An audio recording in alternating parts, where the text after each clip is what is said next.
नाज़रीन अस्सलाम वालेकुम। खबर ख्याल में आप सबका इस्तकबाल है। मैं मोहम्मद सिद्दीक़ और मेरे साथी सज्जाद हसनैन साहब। अस्सलाम वालेकुम नाज़रीन, जैसा कि आप जानते हैं, खबर ख्याल में हम ऐसी टॉपिक, ऐसी ट्रेंडिंग न्यूज़ लेते हैं जो बहुत अहम होती हैं और ये सोशल मीडिया पे भी वायरल हो चुकी हैं और कल के अखबार की भी सुर्खियाँ बन जाती हैं। तो आइए चलते हैं, कुछ इस तरह की कुछ इंपॉर्टेंट टॉपिक्स हम लेकर बात करेंगे। तो सबसे पहले हमारा जो टॉपिक है, हम जो बात करेंगे, जैसा कि आप जानते हैं कि इस वक्त एनडीए का यानी बीजेपी का जो नंबर्स थे, वो नंबर्स जो है ना लाने में वो नाकाम रही और ये 240 तक 241 तक समेट के रह गई है। और उसी असना में इंडिया जो ब्लॉक था उसके भी जो है ना करीब वो भी तकरीबन 200 के करीब आके रुक गया। 234 उसके बनते हैं ना। तो ये नंबर की कमी की वजह से आरएसएस की जानिब से मुसलसिल बीजेपी पे अटैक किया जा रहा है कि ये जो है ना इनको इतना गुरूर तकब्बुर में आ गए थे जिसकी वजह से इनको मुँह की खानी पड़ी। हालांकि ये राम भक्त हैं, लेकिन उसके बावजूद भी इनको जो नंबर आने चाहिए थे वो नहीं मिले। उनका मुसलसिल ये है। और 2 दिन पहले जो आरएसएस सरदार मोहन भागवत का भी इन्हें बयान सामने आया, उस पर भी हम बात करेंगे। और दूसरा जो सब में इम्पॉर्टेंट कंट्रोवर्सी बहुत चल रही है सारे इंडिया में, नीट के बारे में। जैसा कि आप जानते हैं, ये मसला सुप्रीम कोर्ट में पहुँच चुका है, वहाँ पर हियरिंग चल रही है और तुलबा मुसलसिल एहतजाज कर रहे हैं कि इसको जो है ना कैंसिल किया जाए। इस पर हम बात करेंगे। और तीसरा अहम टॉपिक, गुजरात में वहाँ पे प्रधानमंत्री योजना स्कीम के तहत एक मुस्लिम खातून को एक घर अलॉट किया गया जो गरीबों को जो दिए जाते हैं। और वो खातून है एक गवर्नमेंट एम्प्लॉई। और उसको जो है ना वहाँ पे जब अलॉटमेंट दिया गया तो सोसाइटी के लोगों ने सख्त एतराज़ किया कि यहाँ पे जो है ना मुसलमानों को हरगिज़ यहाँ पे एंट्री नहीं है और ये डिस्टर्ब एरिया कहलाया जाएगा। तो हम इस पर बात करेंगे। और तो आइए सबसे पहले चलते हैं कि जो सबसे कम नंबर्स लाने के बाद मुसलसिल बीजेपी तनकीदों का शिकार है। ख़ास तौर पे इनकी जो मेंटर आरएसएस है उसकी जानिब से यही कहा जा रहा है कि ये लोग इतने गुरूर में आ गए थे जिसकी वजह से इनको नंबर बहुत कम हो गए और इनको अपने बलबूते पे हुकूमत बनाने की बिल्कुल जो है ना इनको इजाज़त नहीं मिली, दूसरों की सपोर्ट लेनी पड़ी जो है ना। और इनका ये कहना है कि ये ख़ास तौर पे आज इंद्रेश कुमार जो 2nd नंबर के पर्सन हैं आरएसएस के, उनका यह कहना है कि बीजेपी के लोग इतने गुरूर में आ गए थे कि ये लोग जो है ना राम भक्त होते हुए भी 240 पे सिमट गए। और जबकि इंडिया ब्लॉक के लोग जो राम भक्त नहीं हैं फिर भी इनके करीब ये लोग पहुंच गए हैं, उनका ये कहना था। यानी मतलब है कि अपने जो प्रिंसिपल्स हैं उससे लोग हट गए हैं, जिसकी वजह से इनको मुँह की खानी पड़ी और इनको जो है ना भगवान राम ने भी नीचा कर दिखाया। और 2 दिन पहले भी आरएसएस सरदार मोहन भागवत ने भी तनकीद की थी कि बीजेपी की पॉलिसीज़ की तरफ से ये लोग मुसलसिल जो है ना कम नंबर पे आ गए हैं। तीसरी मरतबा इनको जो मेजॉरिटी मिलनी चाहिए थी, जो उम्मीद की जा रही थी, वो नहीं मिली है। तो सजा साहब, ये मुसलसिल चल रहा है जब से कि बीजेपी के जो नंबर्स आए हैं। और कंट्रोवर्सी जैसा कि आप जानते हैं, मेन इनकी जो मेंटर्स हैं, जो प्रिंसिपल जो आरएसएस से इन लोग लेते हैं, तो वहाँ से मुसलसिल इन पर तनकीदें आ रही है कि ये लोग अपनी पॉलिसीज़ से डाइवर्ट हो गए थे, जिसकी वजह से इनको जो है ना जो नंबर्स रिक्वायर्ड थे वो नंबर नहीं मिले जाना। तो अब तो वाकई जो है ना ये कहाँ तक सच्चाई है इसमें। यानी हालांकि ये लोग तो कहते थे राम भक्त हैं, हम राम के नाम पे वोट लिए, राम मंदिर के नाम पे वोट लिए, लेकिन उसके बावजूद भी इनको जो है ना अक्सरियत नहीं हासिल हो सकी। जी बिल्कुल। देखिए, यकीनन इस बात से इनकार नहीं किया जा सकता कि गुज़िश्ता 2-3 सालों में हमने देखा कि जो इक़्तिदार में थे, चाहे मोदी हो, चाहे अमित शाह हो, चाहे दीगर इनके साथी हों, उनका लबो लहजा बड़ा जो है रौनत वाला हो गया था। बड़ी फिरौनियत इन लोगों में आ गई थी, बड़े तकब्बुर में। जैसा कि अभी आपने कहा कि इंद्रेश कुमार ने जो है राजस्थान में एक जो आरएसएस का एक जलसा वहाँ पे हो रहा था, मजहबी जलसा था, तो इस जलसे में कहा है इंद्रेश कुमार ने, एक मजहबी जलसे में उन्होंने इंद्रेश कुमार, जैसा कि अभी आपने कहा, और आरएसएस भी जो है इंद्रेश कुमार को जो है मोहन भागवत के बाद दूसरे नंबर का आदमी, अपनी तंजीम में दूसरे नंबर का आदमी करार देती है। मतलब है कि उनकी अहमियत मोहन भागवत के बाद दूसरे नंबर के आदमी की अहमियत है। तो इंद्रेश कुमार का इस तरह का जो है रिमार्क यकीनन बहुत ही जो है बीजेपी के और जो है आरएसएस के माबेन इख्तलाफात की जो है एक एक अक्कासी करता है, हम कर सकते हैं। जैसे कि अभी कांग्रेस के भी कायदीन बड़े सख्त अल्फाज में जो है तनकीद कर रहे थे और कह रहे थे कि पोल खुल गई है बीजेपी और आरएसएस के माबेन, सब कुछ अब ठीक ठाक नहीं है, इनके माबेन जो है दरारें बड़ी वसी हो गई है। देखिए इलेक्शन से पहले भी जब फोर्थ नहीं बल्कि आखिरी फेज 7वें फेज की जो है पोलिंग हो रही थी, 1 जून की बात है, तो 1 जून को भी ये खबर आई थी कि 1 जून को नागपुर में नितिन गडकरी के घर पे एक बीजेपी के मुख्तलिफ कायदीन का, वो कायदीन जो मोदी को नहीं पसंद करते हैं, मोदी अमित शाह की जोड़ी को नहीं पसंद करते हैं, उनका एक बहुत बड़ा ग्रुप नितिन गडकरी की रिहाइश गाह पे नागपुर में जमा हो गया था। और उनका मतलब है कि उनमें मायूसी थी कि बीजेपी जो है हार रही है, क्योंकि ट्रेंड्स तो सारे यही बता रहे थे, सारे रुझानात यही बता रहे थे कि अब की बार बीजेपी नहीं जीत पाएगी। तो बहरहाल जो है बीजेपी हार रही है। ये इस सिचुएशन को देखते हुए बीजेपी के लोगों में तशवीश पैदा हो गई थी और बीजेपी के लोगों ने कहा था कि अगर अब की बार बीजेपी जीत भी जाती है या फिर वो अपने कुछ इत्तेहादियों के साथ मिलकर हुकूमत बनाने के काबिल भी हो जाती है, तो भी अब की बार मोदी को, अमित शाह को मौका नहीं दिया जाना चाहिए।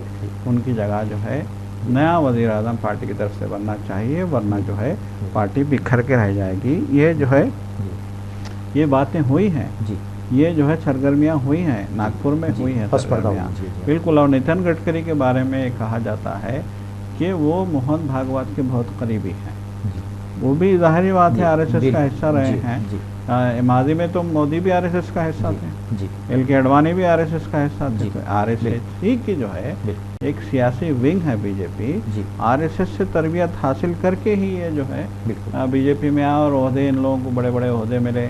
मोदी को तो बड़े पहले चीफ मिनिस्टर का ओहदा मिला, फिर बाद में उन्होंने वजारत उज़्मा तक जो है अपनी पहुँच बना ली। तो बहरहाल जो है ये जो अब जो खबरें आ रही हैं, देखिए इक़्तिदार में आने के चंद दिनों बाद ही आरएसएस सरबराह मोहन भागवत की जानिब से सरजनिश किया जाना हुकूमत की, उन्होंने बिलवास्ता तौर पे हुकूमत की सरजनिश की और ये कहा कि इस मुल्क में आप जो है तमाम मज़ाहिब के लोगों को लेके चलना होगा। ये मोहन भागवत ने कहा था, उन्होंने नसीहत दी थी बाज़ाब्ता कि आप तमाम लोगों को लेके चलना होगा, आप क्रिश्चियनों को, मुसलमानों को साइडलाइन करके हुकूमत नहीं चला सकते, इस मुल्क को तरक्की नहीं दे सकते। मणिपुर की भी एग्जाम्पल बिल्कुल वही मणिपुर का एग्जाम्पल उन्होंने दिया था कि मणिपुर में जो तशद्दुद हुआ है, जिस तरह के हालात हुए हैं, इसकी जो है हमारा जो है मुल्क इजाज़त नहीं देता। जाहिर सी बात है, मणिपुर में आप भी जानते हैं कि जो खबरें आई थी जब तशद्दुद अपने इंतहा को पहुंचा था, तो जब खबरें आई थी कि चुन चुन के गिरजाघर चलाए गए, खबरें आई थी कि चुन चुन के क्रिश्चियन अक़लियत के लोगों को निशाना बनाया गया है, खबरें आई थी कि चुन चुन के क्रिश्चियन अक़लियत के लोगों को उनके घरों से निकाल के जो है मारा गया है, उनको घर से बेघर किया गया है। आज भी मणिपुर में ये लोग जो है खुले आसमान तले ज़िंदगी गुजारने के लिए मजबूर हैं। अभी तो जो है ये खबर भी आई है आज कि वज़ीर आज़म की जानिब से हिदायत मिली है कि वहाँ पे उन लोगों के घर बसाने के लिए या फिर जो बेघर हैं, जो कैंपों में रहने के लिए मजबूर हैं, उन लोगों को अपने घरों पे वापस पहुँचाने के लिए इक़दाम किए जाएँ। ये आज ही ताज़ा खबर ये है कि वज़ारत उज़्मा की तरफ से, वज़ारत दाखिला की तरफ से जो है ये हिदायतें जारी हो रही हैं। ये ऐसे वक्त हिदायतें जारी हो रही हैं जबकि मोहन भागवत ने मजम्मत की, कहा कि आप जो है मुसलमानों को साइडलाइन करके, क्रिश्चियनों को साइडलाइन करके, अक़लियत को साइडलाइन करके, एक बड़े तबके को साइडलाइन करके आप ना तो हुकूमत चला सकते हैं, ना ही आप जो है इस मुल्क को तरक्की के राह पे ले जा सकते हैं। मुल्क की तरक्की सबको साथ लेके चलने में है। ये नसीहत मोहन भागवत ने की थी। आज इंद्रेश कुमार का बयान आ गया। इंद्रेश कुमार ने तो सीधे कमेंट किया है, सीधे कमेंट किया है कि राम भक्तों को इसलिए जो है शिकस्त हुई कि राम ने उनको 240-41 तक जो है महदूद कर दिया है। उन्होंने कहा कि इसलिए इनको महदूद किया गया क्योंकि इनमें तकब्बुर आ गया था, इनमें गुरूर आ गया था। ये जो है जी। अंधे हो गए थे। बिल्कुल। ये बिल्कुल जो है अपनी रवूनत की वजह से, अपने इक़्तिदार के नशे में जी। अंधे हो गए थे, इसलिए इनको जो है 240 तक रोक दिया गया। जी। तो ये इंद्रेश कुमार का जो है कहना है। तो यकीनन देखिए, इंद्रेश कुमार ने अगर ये बात कही है तो यकीनन ये जो है एक हैरत अंगेज़ बात है, ये तशवीश की बात है। कुछ दिन पहले भी जी। मगरबी बंगाल में जो है आरएसएस के एक जो है अहम लीडर की तरफ से बयान आया था जी। कि आईटी सेल के सरबराह, बीजेपी आईटी सेल के जी। सरबराह ने जो है मुख्तलिफ जो है ख़वातीन की के साथ जो है ज़्यादती की है, जिनसे हरासानी की है, जी। उन पे जुल्म जबर किया गया, पार्टी के दफ्तर में तक उनके जी। साथ जो है जी। जो है तमीज़ी की गई जी। और उन दस्त दराज़ी की गई। ये जो है जी। आरएसएस ही के जो है एक लीडर ने इल्ज़ाम लगाया था कोलकाता में। बाद में उस लीडर ने जो है मतलब है कि अपने इल्ज़ाम को वापस ले लिया था, लेकिन इस बात से इनकार नहीं किया जा सकता कि जिस तरीके से आरएसएस के लीडरों की जानिब से बीजेपी ख़ास तौर पे जो है मोदी एंड कंपनी के ख़िलाफ़ कमेंट्स आ रहे हैं, ये जो है यकीनन ये इस बात का इशारा है कि दाल में बहुत कुछ काला। बिल्कुल बिल्कुल, आपने जी। सही कहा है जी। कि अंदरूनी तौर पे काफ़ी जो है ना खलबली मची हुई है। खलबली, बिल्कुल। और दूसरे, और मेरे ख्याल से सज्जद साहब इसमें 2 कैंप बन गए हैं। जी। जैसा कि आपने कहा नितिन गडकरी, जी। तो मतलब एक गुजरातियों का एक कैंप बना हुआ है, एक नॉन गुजराती इसका कैंप बना जी। हुआ है। तो मुसलसिल ये लोग, इन्हें 2 टर्म से ये लोग ही डोमिनेट करे हुए हैं। बिल्कुल। तो मेरे ख्याल से हो सकता है थोड़ी सी नाराज़गी पाई जाती होंगी कि रिप्रेजेंटेशन इसमें जो है ना नॉन गुजराती इसको भी दिया जाए। सीधी सी बात है कि 10 साल आपने हुकूमत कर ली, बिल्कुल, तो फिर आप पार्टी के दूसरे लीडरों को मौका देना आपकी जिम्मेदारी है कि नहीं है? बिल्कुल। आप जब आए थे इक़्तिदार में तो उस जी। वक्त सबसे ज़्यादा सीनियर, सबसे ज़्यादा हकदार 2014 में जी। एल के अडवाणी थे बिल्कुल जी। वज़ीर आज़म बनने के। जी। वो भी जो है एमपी की सीट जीत के आए थे गांधीनगर गुजरात से। जी। गुजरात ही से वो भी जो है एमपी की जी। सीट जीत के आए थे और पार्टी के सबसे सीनियर तरीन, सबसे काबिल रहनुमा थे जी। एल के अडवाणी, बिल्कुल। लेकिन उनको दूध में मक्खी की तरह निकाल के फेंका फेंक दिया गया था उस बिल्कुल। ज़माने जी में। हाँ। 2014 में आपको याद जी। होगा, जबकि उनको अगर वज़ीर आज़म बनाया जाता तो शायद सूरत हाल कुछ और होती, लेकिन मोदी एंड कंपनी ने उनको निकाल फेंका, बाहर निकाल फेंका। जी। फिर उसके बाद आज हम देख रहे हैं कि 10 साल बाद जब आपने एक कानून बनाया था पार्टी में, एल के अडवाणी, मुरली मनोहर जोशी, उन सीनियर लोगों को हटाने के लिए आपने एक कानून बनाया कि 75 के बाद कोई जो है सरगर्म सियासत में हिस्सा नहीं लेगा पार्टी में। ये कानून बनाया और आज आप उसी कानून पे अमल करने को तैयार नहीं हैं। जी। आपके रवैये से ये जाहिर हो रहा है। बिल्कुल। आप जिस तरीके से आपने टीम बनाई है, अमित शाह फिर से होम मिनिस्टर, आप फिर से वज़ीर आज़म, कौमी सलामती के मुशीर फिर वही हैं, फिर वही चेहरे जो है आपके सामने आपके साथ खड़े हैं, राजनाथ फिर सिंह भी वही हैं, फिर राजनाथ सिंह भी वही हैं, फिर जो है आपने नितिन गडकरी को फिर से जो है वही वज़ीर शहरी व हवाबाजी का वज़ीर बना दिया। तो जिस तरीके से आपने फिर से टीम का जो है इंतखाब किया है और जिस तरीके से लोगों के साथ आज भी आपका रवैया है, तो ये रवैया आम आदमी भी महसूस कर रहा है। इस बात से इनकार नहीं किया जा सकता। आपको याद होगा 2 दिन पहले जब 12 तारीख को रियासत आंध्र प्रदेश के चीफ मिनिस्टर चंद्रबाबू नायडू हलफ ले रहे थे, तो स्टेज पे वज़ीर दाखिला अमित शाह ने सौंदर्या राजन, जो तमिलनाडु की जो है रियासत की कभी सदर हुआ करते थे और पार्टी प्रेसिडेंट हुआ करते थे, वो तेलंगाना की गवर्नर कभी हुआ करते थे, उनको गवर्नर से हटा के ये इस चेन्नई का जो है हल्के से उम्मीदवार बनाया गया था, उनको डाव डपट कर रहे थे वो स्टेज पे सरेआम लोगों के सोशल मीडिया पे वायरल हुई है। बिल्कुल, लोगों के सामने सरेआम दीदे निकाल के डरा रहे थे। बिल्कुल, वो जो है डांट डपट कर रहे थे। बाद जब ये वीडियो वायरल हुई, जब मीडिया में ये खबर आई कि जो है सौंदर्या राजन से कुछ इनका झगड़ा हो गया, तल्ख कलामी हो गई है, तो फिर सौंदर्या राजन को जो है वजाहत करनी पड़ी, उनको वजाहत करनी पड़ी कि नहीं ऐसा नहीं है। वो मुझे जो है कह रहे थे कि जो है तमिलनाडु में पार्टी को मजबूत करने के लिए काम करें, जबकि तमिलनाडु ही के मीडिया का कहना है कि बीजेपी में तमिलनाडु के शदीद इख्तिलाफात हो गए। तो ये आप देख रहे हैं कि ये जो हो रहा है पार्टी में, यकीनन ये फूट पड़ रही है पार्टी में, अंदरूनी खलबली मची हुई है, ज़रूर जो है ना बेचैनी का शिकार है, बेचैनी है लोगों में, बेचैनी है। नागपुर में इतनी बड़ी तादाद में बीजेपी के अरकान का, बीजेपी के लीडरों का, बीजेपी के कायदीन का जी। और बीजेपी के एक बहुत बड़े धड़े का वहाँ जमा होना जी। ये इस बात की अक्कासी करता है कि वहाँ सब कुछ जो है ठीक ठाक नहीं है, बिल्कुल लोगों में बेचैनी पैदा हो गई है। और अभी तो मल्लिकार्जुन खड़गे ने बयान दिया है जी। आज ही बयान आया है जी। कि बीजेपी में जिस तरह की बेचैनी है उससे ऐसा महसूस होता है कि ये सरकार ज़्यादा दिन नहीं चलने वाली। बिल्कुल बिल्कुल सही है जो है ना। और आप देखिए कि नितिन गडकरी को फिर वही अनइम्पोर्टेंट पोर्टफोलियोज फिर दिए गए, बिल्कुल, हालांकि उनको अहमियत बहुत थी काफ़ी जो है ना। बिल्कुल। तो इससे साफ जाहिर है कि इसमें जो है ना बराबर नाइंसाफ़ी हो रही है इनके साथ, जी। ये चल रहा है। तो आइए नाज़रीन चलते हैं हम जो है ना सबसे अहम मसला जो इस वक्त चल रहा है सारे इंडिया में, नीट के बारे में। जैसा कि आप जानते हैं NTA की जानिब से ये एग्ज़ाम कंडक्ट किया है, जिसमें तकरीबन 24 लाख स्टूडेंट जो है ना अपीयर हुए थे। और लेकिन इसमें सब इन्हें नीट तो कह सकते हैं लेकिन नीटनेस बिल्कुल नहीं है इसमें।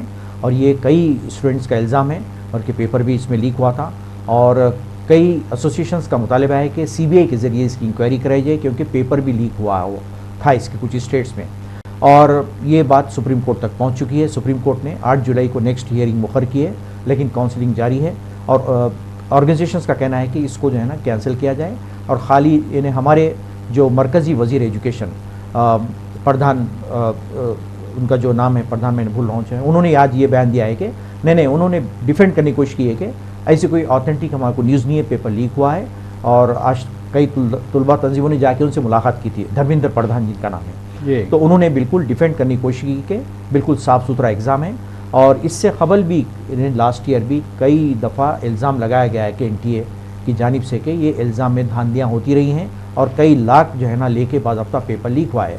तो सजा साहब, इतने इल्ज़ाम होने के बावजूद आप देखिए, सबसे पहले इसमें आप 10 दिन पहले रिजल्ट आउट हो गया आपका, क्या ज़रूरत थी आपको इलेक्शन के रिजल्ट के दिन इसको जो है ना देने की। और आप अंदाज़ा लगाइए कि 720 मार्क्स लेने वाले 67 स्टूडेंट 720 आज तक कोई हिस्ट्री में नहीं है, हालांकि 2-4 आया करते थे। और एक सेंटर तो ऐसा हरियाणा का फरीदाबाद का जहाँ पे जो है ना 5 या 6 स्टूडेंट 720 एक ही सेंटर से और ये भी कहा जाता है कि 719 718 मार्क्स किसी को नहीं आते, लेकिन आपके दिए गए हैं ना। तो अजीब व गरीब किस्म के जो है ना इल्ज़ाम लगाए गए हैं, धांधलियाँ चल रही हैं।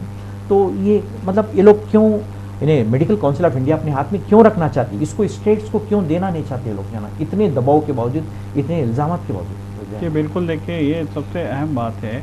अब देखिए मामला सुप्रीम कोर्ट तक पहुँच जी, मामला सुप्रीम कोर्ट तक पहुंच गया है, लेकिन ये ना तो एग्ज़ाम कराने को तैयार हैं, ना तो ये मानने को तैयार हैं कि हमसे गलती हुई है। जी बिल्कुल, ये आज मुख्तलिफ शहरों में तलबा एहतजाज कर रहे हैं। तलबा कह रहे हैं कि आप जो है फिर से जो है आप एग्ज़ाम कंडक्ट करवाइए, लेकिन जो है एसोसिएशन की जानिब से जो है बिल्कुल जो है सरदमोहरी का मुजाहरा किया। आलमिया ये है कि हुकूमत भी इस मसले पर खामोश है। देखिए, प्रियंका गांधी ने सख्त अल्फाज में कहा था कि हम जो है तहरीक छेड़ देंगे, ये 24 लाख बच्चों के फैमिलीज़ का सवाल है। उन्होंने कहा कि 24 लाख फैमिलीज़ का सवाल है। उन्होंने कहा कि ये पूरे इंडिया का मामला है, नीट कोई मामूली बात नहीं है, एक बहुत ही जो है बड़ा जो है ये एग्ज़ाम माना जाता है। पूरे हिंदुस्तान में जो है ये कंडक्ट किया जाता है। मेडिकल में दाखिलों का सबसे अहम तरीन जो है ये टेस्ट है, एलिजिबिलिटी टेस्ट है। उसके बावजूद अगर इसमें इस तरह की धांधलियाँ होती हैं, इस तरह से जो है पेपर लीक की खबरें आती हैं, इस तरह से जो है ये खबरें, देखिए इससे पहले भी जो है एक खबर आई थी कि बहुत सारे बच्चों को पेपर लेट हवाले किया गया एग्ज़ाम के दौरान में, फिर उनको ग्रेस मार्क्स दिए गए, फिर उनको ग्रेस मार्क्स दिए गए। जब ये मामला सुप्रीम कोर्ट में गया तो सुप्रीम कोर्ट ने सख्ती से जो है मजम्मत की, सरजनिश की और कहा कि इन 1500 बच्चों को जितने भी तादाद है, इन बच्चों को जो है आप फिर से जो है आप नीट कंडक्ट करवाइए, फिर से इनके लिए जो है आप एग्ज़ाम लिखवाइए। फ़िलहाल सुप्रीम कोर्ट ने दोबारा एग्ज़ाम कंडक्ट करवाने से तो इनकार किया है, लेकिन अभी ये मामला अदालत में ज़ेर दौरान है। 18 जुलाई की तारीख सुप्रीम कोर्ट ने दी है।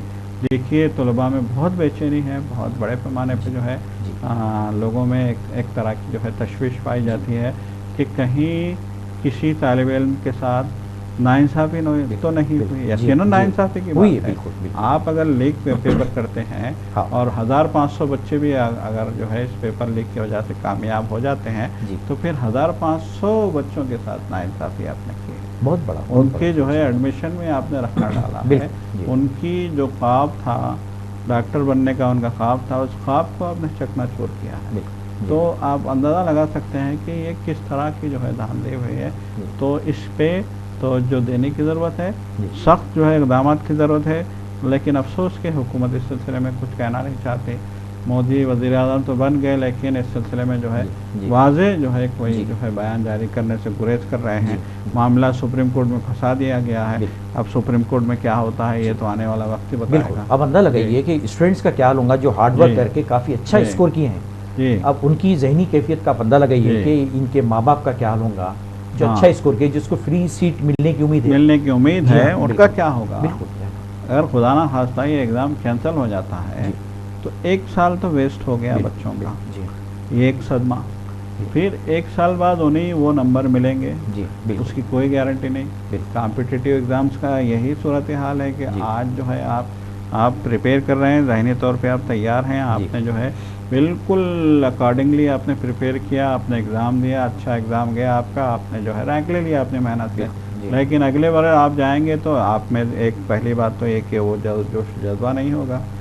आप मेहनत भी कर लेंगे तो फिर आप उस जज्बे के साथ इम्तिहान नहीं लिख पाएंगे जिसका जो है रास्त असर रिजल्ट पे पड़ेगा।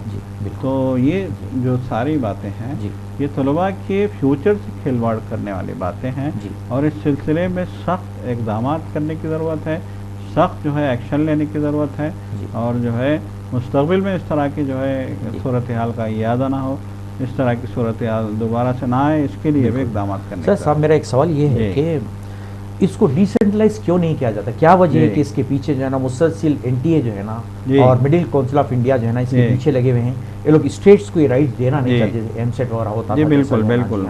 क्या वजह है कि लोग अपने हाथ में रखना बिल्कुल यकीनन ये भी सबसे बड़ी बात है कि जैसा कि अभी आपने कहा, अगर वो डिसेंट्रलाइज कर दें नीट को, हर स्टेट के हवाले कर देंगे, भाई आपके जो मेडिकल कॉलेजेस हैं आप कंडक्ट करिए, आप जैसा कि माज़ी में होता था ऐसा आप करिए, आप कंडक्ट कर लीजिए और आप अपने लेवल पे जो है मेरिट बेस पे जो है आप तलबा को चुनें और एडमिशन कराएं। ये होना चाहिए क्राइटेरिया, तो यही होना चाहिए। शफाफियत तो जब भी आएगी ना, बिल्कुल जी। हर रियासत अपने लेवल पे करवा लेगी, अपने लेवल पे एडमिशन हो जाएगा, अपने लेवल पे तलबा को जो है दाखिले भी मिल जाएंगे और उनको फिक्र भी नहीं होगी कि कोई जो है केरला का है उसको दाखिला मिल रहा है झारखंड में, कोई उत्तराखंड का है उसका दाखिला हो रहा है बेंगलोर में, कोई बेंगलोर का है उसका दाखिला हो रहा है जो है कहीं और किसी आसाम में। तो ये उलझन से भी बच्चे बच जाएंगे कि और अपने एरिया में, अपनी रियासत में वो जो है अपनी तालीम हासिल करेंगे। मेडिकल की तालीम आसान हो जाएगा, बिल्कुल आसान हो जाएगा। तो इसके लिए भी ये जो हठधर्मी है, इस हठधर्मी का भी खात्मा ज़रूरी है। बिल्कुल भी जने आप यकीन करेंगे, कई मेडिकल काउंसिल, जूनियर डॉक्टर्स की एसोसिएशन सब ने बहुत एहतजाज कर रहे हैं और कह रहे हैं कि ये बिल्कुल जो है ना नाइंसाफ़ी हुई है, हो रही है, इसके पीछे बहुत बड़ा स्कैंडल है, इसको जो है ना माफिया बना हुआ है और सीबीआई के जरिए इसकी इंक्वायरी करके इनको सजा दी जानी चाहिए। लेकिन अल्टीमेटली जो कुछ हो, लेकिन नुकसान तो तुलबा का हो, नुकसान तुलबा का। और कितनी आपको मालूम है कोचिंग की फीस कितने लाखों दी जाती है, लाखों रुपए कोचिंग, एक साल की लाखों दे के लोग तैयारी कराते हैं। और कई तुलबा तो देखिए खबरें आती हैं कि जब वो नाकाम हो जाते हैं तो खुदकुशी कर लेते हैं। बिल्कुल जी। आप अंदाज़ा लगाइए कि उनकी जो है एक तो उनका पैसा, दूसरे उनकी मेहनत, उसके बाद जो है तीसरे उनको सदमा, चौथे उनके माँ बाप के लिए कितनी जो है दर्द की बात है। तो ये भी हो रहा है, तो ये संजीदगी से सोचने की ज़रूरत है। ये जालिमाना इक़दाम अब चलने वाले नहीं है। और खुल्ला देखिए जो एजुकेशन मिनिस्टर धर्मेंद्र प्रधान खुल्ला साफ करेंगे, नहीं हमको बहुत यकीन है, एनटीए बहुत ज़बरदस्त जो है ना एजेंसी है, इसमें मामला फेयर होता है, हर किस्म का उन्होंने डिफेंड करने जैसे कि इलेक्शन कमीशन फेयर था, बिल्कुल वैसी बात की बिल्कुल फेयर था। बार बार कह रहे थे कि नहीं इलेक्शन कमीशन फेयर है, इस पे जो है आपको भरोसा करना चाहिए। आज रिजल्ट क्या आया? तो ये जो है आप फेर के चक्कर में जो है सारा कुछ जो है उलट फेर का आपका उलट फेर 24 लाख स्टूडेंट के आप मुस्तकबिल से आपको फिक्र नहीं है, आप सिर्फ उसको जो है ना आप उसका प्रोटेक्शन देने की कोशिश कर रहे हैं जो नाइंसाफ़ी धांधली हुई जो है ना। देखिए मेडिकल का आप जो है इम्तिहान है, मेडिकल के कॉलेजेस हैं, मुख्तलिफ रियासतों में कॉलेजेस हैं, रियासतों में उनकी आबादी के लिहाज से आप कॉलेज डिवाइड कीजिए, वहाँ पे कॉलेज का क़याम आप अमल में लाइए और रियासतों से कहिए कि आप अपना कंडक्ट करें और जो है अपना काम करें, बखूबी चले आ जाना।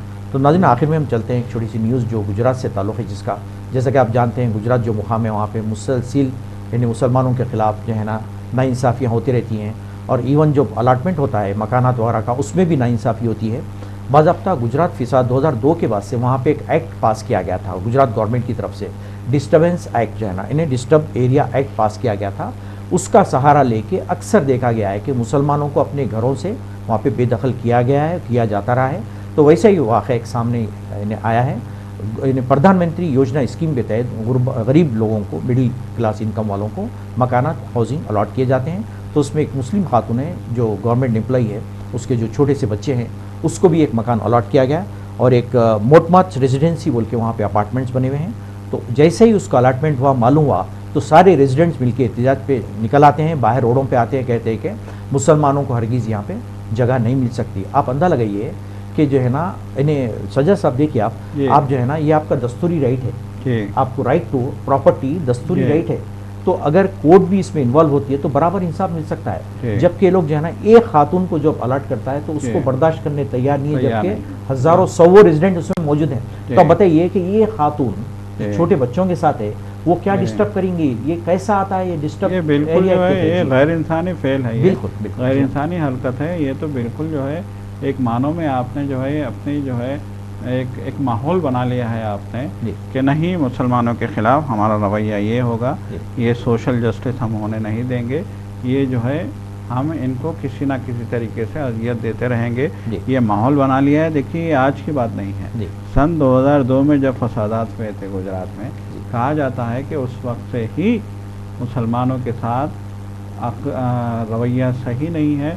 उस वक्त से मुसलमान जो है अपने अक़लियती इलाक़ों में बड़े बड़े माशी तौर पे मुस्तहकम मुसलमान भी जो है अपने फ्लैट्स, अपने बिल्डिंगें, अपने जो है बंगलास, अपने विलास छोड़ के जो है मुस्लिम बस्तियों में आने के लिए तैयार हैं। और अलमिया ये है कि शिकायतें ये आती हैं कि मुस्लिम बस्तियों में जहाँ मुसलमान रहते हैं उनको डेवलप भी नहीं किया जाता, वहाँ सड़कें नहीं बनाई जाती, वहाँ पानी का जो है इंतज़ाम नहीं है, वहाँ बिजली का सही इंतज़ाम नहीं होता, सरासर तासुब बरता जाता है, सलम एरिया बना दिया गया, बिल्कुल सलम एरिया बना दिया गया है। तो अमीर तरीन लोग भी देखिए, इससे पहले भी कई बार जो है इस तरह की स्टोरीज आ चुकी हैं कि अमीर तरीन लोग जिनके अच्छे कारोबार थे या तो माइग्रेट करके रियासत छोड़ के चले गए, या फिर वो जिस शहर में है उसी शहर में मुस्लिम बस्ती में तंग उतारिक मुस्लिम बस्तियों में अपनी ज़िंदगी गुजारने के लिए मजबूर है। उनका कहना है कि जो है हमको जीना है तो यहाँ रहना है, वहाँ जाएंगे तो हमारी जान को खतरा है। कहा जाता है कि एक शख्स ने अपने हिंदू दोस्त की मदद से अहमदाबाद में एक जो है कॉलोनी में घर लिया था, लेकिन जैसे ही वहाँ के लोगों को मालूम हुआ कि ये मकान तो हिंदू के नाम पे लिया गया है लेकिन इसमें रहने के लिए मुसलमान आएगा, तो फिर उन्होंने जो है एक हंगामा बर्पा कर दिया और फिर उसको जो है वो घर छोड़ना पड़ा, बिल्कुल वो घर तर्क करना पड़ा। उसका जो सेल डीड थी वो कैंसिल करवा दी पूरी तरीके से। जो है जो गैर मुस्लिम ने जो धमकी दी थी, जो मतलब जो जिसने हमदर्दी में दिलवाया था, अपने नाम पे लिया था, उसको धमकियां दी गई थी। तो बहरहाल ये इस तरह का समाजी माहौल वहाँ पे पैदा किया जा रहा है और एक मुनज़्ज़म साजिश के तहत हो रहा है, और एक ऐसी रियासत में हो रहा है जहाँ से होम मिनिस्टर आते हैं, जहाँ से वज़ीर आज़म बनते हैं, बिल्कुल वहाँ वज़ीर आज़म का ताल्लुक गुजरात से है, और महात्मा गांधी का जो है गुजरात है। वहाँ इस तरह की जो वो हो रहे हैं हालात, ये बहुत तशवीशनाक हैं। इसकी जो है सख्त मजम्मत, बिल्कुल गैर इंसानी हम कह सकते हैं, बिल्कुल गैर इंसानी। और नाम भी जो दिया गया आप देखिए जो है ना, डिस्टर्ब एरिया एक्ट। अरे क्या डिस्टर्ब करेगा मुसलमान? क्या करेगा मुसलमान? तो पीसफुल होता है, बिल्कुल डिस्टर्ब क्या करेगा? अगर एक मुसलमान आता है तो उससे क्या डिस्टर्बेंस होगा? यानी कोर्टें भी जो है ना, अदालतें भी जो है ना नाकाम हो चुकी हैं इस किस्म के जो सुलूक हो रहे हैं उनको इन हालात में खत्म करने के लिए जो है ना। हालांकि हाई कोर्ट में भी चैलेंज किया गया इस एक्ट को जो है ना, लेकिन अभी तक ये एक्ट को जो है ना बिल्कुल एबॉलिश नहीं किया गया, खत्म नहीं किया गया। तो इससे बढ़कर अलमिया क्या हो सकता है बताइए? बहुत बड़ा, बहुत खतरनाक बात है ये। कल के दिन जो है ना आप एरिया अगर अलग बना देंगे तो फिर तरक्की कैसा होंगी मुल्क की, आप अंदाजा लगाइए।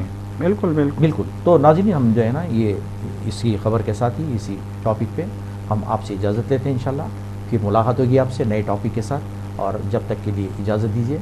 अल्लाह हाफ़िज़।